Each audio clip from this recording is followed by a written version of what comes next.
ஈரானுக்காக உளவு பார்த்த 30 இஸ்ரேலியர்கள் கைது. இஸ்ரேல் உளவு வரலாற்றிலேயே மிகப்பெரிய ஊடுருவல். இஸ்ரேல் மீது மும்முனை தாக்குதல். தெற்கில் உள்ள ஈலாட், மேற்கில் உள்ள அஷ்கெலோன், கிழக்கில் உள்ள மேற்கு கரை ஆகிய 3 இடங்களிலும் ஒரே நாளில் தாக்குதல். சைரன் சத்தத்தால் அலறும் இஸ்ரேலியர்கள். இஸ்ரேல் பேருந்து மீது திடீர் துப்பாக்கிச் சூடு. ஒருவர் உயிரிழப்பு, 5 பேர் படுகாயம். ஃபிஃபா கால்பந்து உலகக்கோப்பை சவுதி அரேபியாவிற்கு அடித்த ஜாக்பாட். பள்ளி குழந்தைகளின் அரையாண்டு விடுமுறையை முன்னிட்டு உம்ரா ஆஃபர். பயண நாட்கள் டிசம்பர் 23, 24. வெறும் 84,900 ரூபாய் மட்டுமே. மரியம் ஹஜ் சர்வீஸ். ஈரானுக்கு ஆதரவாக இஸ்ரேலை உளவு பார்த்த 30 யூதர்களை அந்நாட்டு அரசு கைது செய்து சிறையில் அடைத்துள்ளது. இஸ்ரேல் குடிமக்களை வைத்தே அந்நாட்டுக்குள் நுழைய அதன் பரம எதிரியான ஈரான் திட்டமிட்டதாக இஸ்ரேல் இராணுவம் குற்றம் சாட்டியுள்ளது. இஸ்ரேலைச் சேர்ந்த யூதர் குடிமக்களில் சிலர் பணத்திற்காக நாட்டின் முக்கிய தகவல்களை ஈரானிடம் விற்றதாகவும் தகவல்கள் வெளியாகியுள்ளன. ஈரானுக்கு ஆதரவாக செயல்பட்ட உளவு படை இஸ்ரேலிய அணுசக்தி விஞ்ஞானி மற்றும் முன்னாள் இராணுவ அதிகாரிகளை படுகொலை செய்யும் திட்டத்திற்கு உதவி வந்ததாகவும், மற்றொரு குழு இஸ்ரேல் இராணுவ தளங்கள் மற்றும் வான்வழி பாதுகாப்பு குறித்த தகவல்களை சேகரித்து வந்ததாகவும் கூறப்படுகிறது. இஸ்ரேல் காவல்துறையில் பணியாற்றி வரும் நபரும் அவரது மகனும் கோலன் குன்றுகள் உட்பட முக்கியமான இஸ்ரேலிய படை நகர்வுகள் பற்றிய விவரங்களை ஈரானுக்கு அனுப்பியதாக சந்தேகத்தின் பேரில் கைது செய்யப்பட்டுள்ளனர். கடந்த 2 ஆண்டுகளாக ஈரானிய புலனாய்வு பிரிவு இஸ்ரேலைச் சேர்ந்த சாமானிய குடிமக்களை தேர்வு செய்து உளவாளிகளாக மாற்றியதாகவும், அவர்களிடமிருந்து இஸ்ரேலின் இராணுவ தகவல்களை பணம் கொடுத்து பெற்று வந்ததாகவும் கூறப்படுகிறது. இந்த குற்றச்சாட்டுகளை ஈரான் அரசு இதுவரை மறுக்காத நிலையில் சொந்த நாட்டு மக்களையே உளவாளிகள் என குற்றம் சுமத்தி கைது செய்தது குறித்து இஸ்ரேல் அரசு இதுவரை எவ்வித அதிகாரப்பூர்வ அறிவிப்பையும் வெளியிடவில்லை என்பது குறிப்பிடத்தக்கது. புதன்கிழமை காசா எல்லையில் இருந்து அடுத்தடுத்து 4 ஏவுகணைகள் ஏவப்பட்டதாக இஸ்ரேல் இராணுவம் அறிவித்திருந்தது. அதன் தொடர்ச்சியாக வியாழன் அதிகாலையிலும் இஸ்ரேலின் தெற்கு நகரமான ஈலாட் மீது ஏவுகணை தாக்குதல்கள் நடத்தப்பட்டதாக தகவல்கள் வெளியாகியுள்ளன. தெற்கு இஸ்ரேலின் பிற பகுதிகளில் ட்ரோன்களை இடைமறிக்கும் பணிகளை IDF கண்காணித்து வந்த நிலையில் ஏவுகணை தாக்குதல் எங்கிருந்து வந்தது என்பது குறித்த தெளிவான விவரங்கள் வெளியாகவில்லை. காசா எல்லை பகுதிகள் மற்றும் அஷ்கெலோனுக்கு அருகிலுள்ள பல நகரங்களில் சைரன்கள் ஒலித்தன. அதேபோல் காசா எல்லையை ஒட்டி அமைந்துள்ள அஷ்கெலோன் பகுதியிலும் ட்ரோன்கள் மூலம் தாக்குதல் நடத்தப்பட்டுள்ளது. இதனையடுத்து காசா எல்லைக்கு அருகிலுள்ள பல தெற்கு நகரங்களில் ஆரம்பித்து நெட்டிவோட், செடரோட் கிராமங்கள் வரை சைரன் எச்சரிக்கை விடுக்கப்பட்டுள்ளதாக தெரிகிறது. இஸ்ரேலிய ஆக்கிரமிப்பு படைகள் ஆக்கிரமிக்கப்பட்ட மேற்கு கரை பகுதியில் உள்ள பாலஸ்தீன விவசாய நிலங்களை கையகப்படுத்தி வருவதோடு பாலஸ்தீன மக்களையும் அத்துமீறி கைது செய்து வருகிறது. இதனால் ஆக்கிரமிப்பு படைக்கும் பாலஸ்தீன போராட்டக்காரர்களுக்கும் இடையே கடும் மோதல்கள் நடைபெற்று வருகின்றன. இதன் தொடர்ச்சியாக அல்-குட்ஸ் மற்றும் ஜெனி போராட்டக்காரர்கள் குழு கபாட்டியாவில் உள்ள ஆக்கிரமிப்பு படையுடன் கடும் மோதலில் ஈடுபட்டன. நப்லஸுக்கு கிழக்கே அமைந்துள்ள பலாடா முகாமில் போராட்டக்காரர்கள் ஆக்கிரமிப்பு படை இடையே தாக்குதல் நடைபெற்றது. அப்போது ஆக்கிரமிப்பு வீரர் சுட்டதில் பாலஸ்தீன இளைஞர் ஒருவர் உயிரிழந்தார். இதற்கு பதிலடி கொடுக்கும் வகையிலேயே இஸ்ரேலின் ஆக்கிரமிக்கப்பட்ட பகுதிகள் மீது தாக்குதல் நடத்தப்பட்டு வருவதாக கூறப்படுகிறது. இஸ்ரேலால் ஆக்கிரமிக்கப்பட்ட அல்-குட்ஸின் தெற்கே அல் காதர் சோதனை சாவடி அமைந்துள்ளது.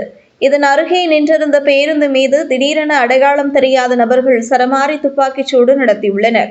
இதில் இஸ்ரேலைச் சேர்ந்த குடியேற்றவாசி ஒருவர் உயிரிழந்ததாகவும் 5 பேர் காயமடைந்ததாகவும் இஸ்ரேல் இராணுவம் அறிவித்துள்ளது. தாக்குதலில் ஈடுபட்ட நபர் தப்பியோடிய நிலையில் அவரை தேடும் பணியில் இஸ்ரேல் போலீசார் தீவிரமாக ஈடுபட்டுள்ளதாக செய்திகள் வெளியாகி வருகின்றன. நேற்று அடுத்தடுத்து 4 ஏவுகணை தாக்குதல்கள் நடத்தப்பட்ட நிலையில் இன்று இஸ்ரேலியர்கள் மீது நடத்தப்பட்டுள்ள துப்பாக்கிச் சூடு இஸ்ரேலை பேரதிர்ச்சியில் ஆழ்த்தியுள்ளது. காசாவின் ஆக்கிரமிக்கப்பட்ட பகுதிகளில் இஸ்ரேலியர்களை குடியமர்த்துவதற்காக ஆக்கிரமிப்பு படை தொடர்ந்து அத்துமீறல்களில் ஈடுபட்டு வருகிறது. இதற்காக பாலஸ்தீனியர்களின் விவசாய நிலங்களை இஸ்ரேல் பறிமுதல் செய்து வருகிறது. இதனை தடுக்க முயற்சிக்கும் பாலஸ்தீனியர்கள் மீது கைது நடவடிக்கையை கட்டவிழ்த்து விடுகிறது.